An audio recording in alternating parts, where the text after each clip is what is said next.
Kembali bersama kami, Saudara. Proses mediasi gugatan ijazah SMA Presiden ke-7 RI Joko Widodo berakhir buntu karena semua tergugat tidak bersedia memenuhi permintaan penggugat. Selain itu, perwakilan Joko Widodo tidak hadir saat pembacaan simpulan mediasi. Mediasi hari ini tidak dihadiri tergugat 1, Joko Widodo, karena sudah meminta mediasi dihentikan sejak 2 pekan lalu. Para tergugat bersepakat menolak memenuhi permintaan penggugat karena sejak awal kuasa hukum Jokowi meminta penggugat harus membuktikan dalilnya. Sementara salah satu tergugat, Universitas Gadjah Mada, sepakat dengan penggugat untuk melanjutkan proses ke tahap sidang. Pihak penggugat meminta sidang tidak digelar secara daring dan akan menghadirkan pihak ketiga dalam sidang.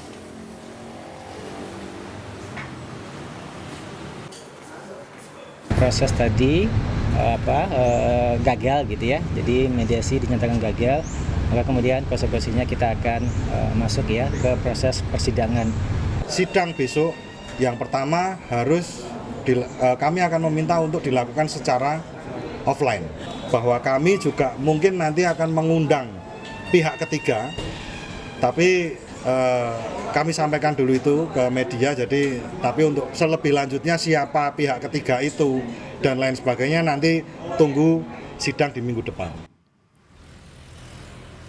Di tempat berbeda, Pengadilan Negeri Sleman siap menggelar sidang mediasi gugatan perdata ijazah Presiden ke-7 Joko Widodo pada Kamis 22 Mei besok.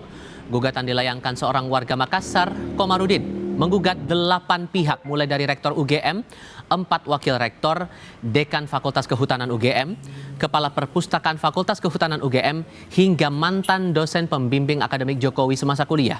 Sidang akan dipimpin 3 hakim dengan agenda pertama, menginventarisasi berkas-berkas administrasi para pihak terkait. Jika dianggap lengkap, maka sidang dilanjutkan dengan agenda mediasi tertutup. Pihak jurusita telah memanggil kepada para pihak, baik itu pihak rektor dari UGM maupun pembantu rektor sampai dengan Bapak Kasmojo. Dalam gugatan Bapak Kasmojo memang tidak dicantumkan alamatnya, tidak diketahui tempat tinggalnya sampai sekarang itu, sehingga dari majelis hakim memerintahkan kepada jurusita sebagaimana dalam pasal 390 ayat 3 HIR dilakukan secara pemanggilan umum. Kalau sekiranya dari persidangan pertama tersebut setelah hadir semuanya, para pihak itu, baik penggugat maupun dari pihak tergugat, para tergugat itu kan, dengan sendirinya Mas Hakim nanti akan membuka untuk forum kepada mediasi. Saya koreksi, penyampaian saya sempat keliru atas gugatan yang dilayangkan seorang warga Makassar. Yang benar adalah Komardin, bukan Komarudin. Kita ke berita lainnya. Sementara itu, Presiden ke-7 Joko Widodo sudah diperiksa Barreskrim Polri kemarin atas laporan tim pembela ulama dan aktivis atas dugaan ijazah palsu. Dalam ruang periksa, Jokowi disambut 2 penyelidik berseragam putih yang langsung memperkenalkan diri dan menjelaskan agenda pemeriksaan. Pemeriksaan itu pun berlangsung selama kurang lebih 1 jam. Jokowi mengaku mendapat 22 pertanyaan perihal dirinya yang dilaporkan terkait dugaan ijazah palsu.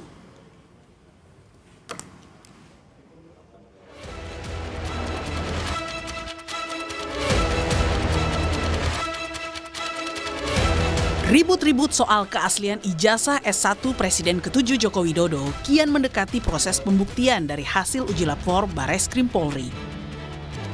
Penuding ijazah palsu Jokowi, Roy Suryo, meminta Puslapor mengumumkan hasil uji lapor ijazah secara detail, termasuk jenis tinta hingga jenis kertas ijazah. Kalau nanti misalnya tiba-tiba, sekali lagi, tiba-tiba Puslapor, Barreskrim, itu mengumumkan, ya kita minta umumkan secara detail, secara ilmiah, secara saintifik. Ya ijazahnya tunjukkan, kemudian nanti detail pemeriksaannya, uji karbon 14-nya disampaikan, kertasnya benar apa enggak, tintanya benar apa enggak. Saya pernah katakan di Kompas, ada 6 jenis tinta itu detail. Dan kita bisa baca dan silahkan publik atau analis-analis yang ilmiah itu baca itu. Sementara itu, ahli hukum pidana menilai pembuktian ijazah bisa ditempuh dengan membandingkan ijazah Jokowi dengan teman seangkatan, kesaksian para kolega, hingga ahli yang mampu menguji otentisitas sebuah ijazah. Dari sini baru dipastikan keaslian ijazah Jokowi. Bila palsu, maka pihak yang menggunakannya untuk menjadi pejabat negara bisa dijerat pasal 263 KUHP tentang pemalsuan dokumen. Di dalam KUHP tentu penggunaan dokumen palsu yang diatur dalam ketentuan pasal 263 ayat 2 itu merupakan dasar ya adanya suatu perbuatan pidana. Jadi kalau ada orang memberikan dokumen palsu untuk mendaftarkan diri sebagai pejabat negara, maka di situ ada penggunaan dokumen palsu secara sengaja yang merugikan. Sebelumnya, pihak UGM sudah memberikan klarifikasi terbuka. UGM menegaskan Jokowi tercatat sebagai mahasiswa dan telah dinyatakan lulus dari Fakultas Kehutanan pada 5 November 1985. UGM adalah memberikan informasi bahwa Joko Widodo itu tercatat dari awal sampai akhir melakukan tridharma perguruan tinggi di Universitas Gadjah Mada. Itu sudah kami jelaskan dan Joko Widodo itu lulus pada November ya. 5 November 1985 sesuai dengan catatan di dokumen Fakultas Kehutanan. Kepastian keaslian ijazah Jokowi masih menunggu proses uji lapor Polri. Hal ini untuk memastikan benar tidaknya tudingan ijazah palsu yang dilontarkan Roy Suryo CS. Bila nantinya ijazah terbukti asli, bukan tak mungkin proses hukum laporan pencemaran nama baik Jokowi akan menyeret para pihak yang sudah dilaporkan Jokowi di Polda Metro Jaya. Tim Liputan, Kompas TV. Lalu sejauh mana dampak hukum dari pembuktian ijazah Jokowi yang kini masih menunggu hasil uji laboratorium forensik Mabes Polri? Akankah hasil uji ini dan pembuktian pihak UGM menjadi penentu tindak lanjut atas laporan pencemaran nama baik Jokowi terhadap Roy Suryo CS? Atau sebaliknya, hasil uji lapor jadi pintu masuk munculnya pidana pemalsuan dokumen oleh pejabat negara? Kami diskusikan ini bersama ahli hukum tata negara yang juga pendukung Roy Suryo CS Refli Harun dan politisi Partai Solidaritas Indonesia atau PSI Ade Armando. Selamat sore semuanya dengan Tifal, apa kabar? Selamat sore. Terima kasih semua sudah bergabung bersama kami. Kok atribusinya pendukung Roy Suryo? Oke, jadi tepat gimana nih? Tapi kami... Pokoknya pengamat ijazah palsu. Oke, baik, kita koreksi di situ. Tapi kalau merujuk dari pernyataan UGM nih Bung Refli, ditegaskan bahwa Pak Jokowi ini lulus di tanggal 5 November 1985 dan dikeluarkan ijazahnya oleh UGM. Menurut Anda pernyataan itu sudah cukup menegaskan bahwa ijazah Pak Jokowi ini asli atau belum? Ya belum lah, masa asli tidaknya ijazah cuman satu pernyataan. Jadi begini, kita harus pahami ya, ini adalah proses pidana. Nah, proses pidana tersebut, sebuah proses itu bisa ditindaklanjuti kalau dia cukup bukti. Nah, sekarang pembuktian tersebut kan macam-macam, ada surat ya kan, ada ahli dan lain sebagainya. Karena itu sepanjang buktinya cukup, maka bisa ditingkatkan dalam proses penyidikan. Dan nanti kemudian akan ditetapkan siapa yang menjadi tersangkanya. Nah, sementara yang namanya puslapor itu untuk mendukung proses. Ya. Dia bukanlah sebuah institusi yang kemudian menjadi final untuk menentukan asli tidaknya. Asli tidaknya itu dalam sebuah kasus seperti ini ya pengadilan. Kalau pengadilan memutuskan bahwa ijazahnya itu asli, maka aslilah dia by law dan harus menunggu putusan dan ingkrah. Makanya saya katakan dari kemarin-kemarin harusnya yang diselesaikan itu kasus perdatanya, karena dalam kasus perdata itu martabat itu terjaga, tidak ada yang duduk sebagai tersangka atau terdakwa, tetapi betul-betul menguji sebuah objek yang bernama ijazah. Nah, kalau kasus perdatanya jelas, ya kan, bahwa itu asli atau tidak asli, maka pidananya nanti jalan dengan logikanya sendiri. Dan kalau uji lapor inilah kuncinya juga menurut Anda? Kenapa? Dan uji lapor atas ijazah ini juga jadi kunci penentunya? Enggak. Lapor itu tidak menentukan bahwa kalau misalnya lapor mengatakan, jadi lapor itu adalah salah satu upaya untuk dalam proses penyidikannya. Yang menentukan itu adalah ya pengadilan, karena misalnya ya, saya kasih contoh. Lapor mengatakan A, tapi ahli lain yang juga punya kapasitas mengatakan B, kan nanti tergantung hakim. Mana hakim kan gini, kalau kita bicara mengenai lapor itu kan untuk mendukung dakwaan nantinya. Nah, ini kan dalam konteks ini agak lucu. yang calon terdakwanya itu seolah-olah malah didukung oleh pendakwanya. Pendakwanya itu kan nanti kan jaksa penuntut umum. Jaksa penuntut umum mendapatkan bahan dari kepolisian. Nah, kepolisiannya itu kalau misalnya tiba-tiba dia mengatakan tidak ada bukti dan lain sebagainya kan nggak lanjut kasusnya. Karena itulah kemudian soal ijazahnya remains questionable, tetap menjadi pertanyaan. Makanya saya bilang selesaikan dulu kasus perdatanya. Dari kasus perdata itu nanti akan ketahuan ijazahnya asli atau tidak. Oke, tetap Tidak, pada bagian itu. tidak ada hukuman, ya kan? Karena baru bicara tentang pembuktian ijazah. Oke. Setelah itu baru ditindaklanjuti dengan apakah yang akan jadi terdakwa adalah yang memalsukan atau yang jadi terdakwa atau tersangka yang dianggap mencemarkan. Nah, itu baru. Gitu. Bung Ade juga ada permintaan dari Bung Roy bahwa harus dicek juga tinta kemudian kertas dari ijazahnya. Menurut Anda wajar tidak ada permintaan seperti itu untuk menelusuri keaslian ijazah Pak Jokowi? Ya, saya tidak tahu persis ya, itu bagaimana cara pembuktian yang semestinya dilakukan. Tapi saya rasa itu bukan sesuatu yang tidak mungkin dilakukan juga kan. Cuman kan kalau dalam kasus yang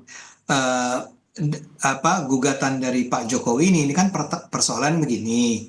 Teman-teman itu menggugat, menuduh bahwa Pak Jokowi itu ijazahnya palsu. Dan ijazahnya palsu artinya sebenarnya dia tidak pernah lulus dari UGM S1-nya kan. Nah, itu yang harus dibuktikan oleh sebetulnya proses pengadilan ini. Nah, jadi yang tadi dikatakan begini, sebetulnya sekarang sedang diperiksa nih si ijazah itu. Ya, selama ijazah itu belum bisa dinyatakan sebagai palsu atau tidak, sebenarnya proses gugatan terhadap mereka yang mencemarkan nama baik ini mungkin tidak akan bisa diselesaikan secara definitif ya. Karena misalnya kita kan harus bertanya ini atau pengadilan harus bertanya kepada Pak Roy Suryo yang mengatakan bahwa ini ijazah palsu. Atas dasar apa Anda mengatakan bahwa ini ijazah palsu kan? Nah, untuk itu harus ada memang ijazah aslinya. Ijazah asli atau yang kata Pak Roy Suryo, apa yang dikatakan oleh UGM itu bohong, dibilang ya. Ya, makanya harus dibuktikan bahwa itu memang kebohongan. Tapi kalau jadi kemudian pernyataan UGM ini, sorry saya potong Bung Ade, kalau pernyataan UGM yang bilang bahwa lembaganya sudah mengeluarkan ijazah kepada Pak Jokowi dan tegas dinyatakan lulus tanggal 5 November 1985 itu sudah cukup menegaskan bahwa ijazahnya asli atau enggak? Saya rasa itu akan menjadi keputusan hakim nantinya ya. Kalau misalnya dalam proses pengadilan ini Pak Roy Suryo itu digugat bahwa Anda tidak bisa membuktikan tuduhan Anda bahwa ini adalah sesuatu yang palsu dan kemudian Roy Suryo memberi jawaban seperti yang Anda katakan barusan ya. Nah, bagi hakim itu bisa diterima nggak jawaban semacam itu? Kalau dalam logika saya memang sebetulnya harus terbukti dulu bahwa itu bukan ijazah palsu atau itu apakah itu ijazah palsu atau bukan. Itu yang akan menyelesaikan banyak masalah dalam kasus pengadilan yang sedang dijalani oleh Roy Suryo dan kawan-kawan ini. Karena menurut saya memang kalau sekedar menyatakan bahwa itu saya tidak percaya dengan apa yang dikatakan oleh UGM.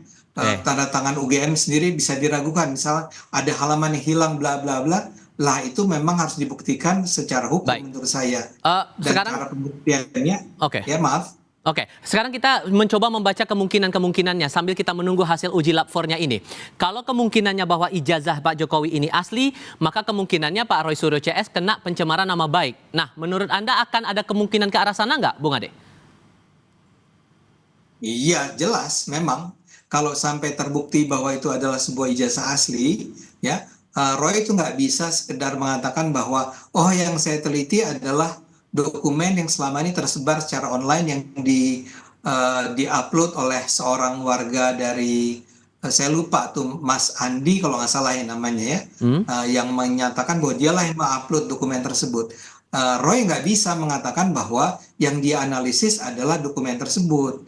Karena tuduhan dia jelas bahwa sebetulnya Pak Jokowi itu tidak lulus dari UGM. Dan bukti bahwa dia tidak lulus dari UGM itu adalah bahwa ijazahnya tidak ada.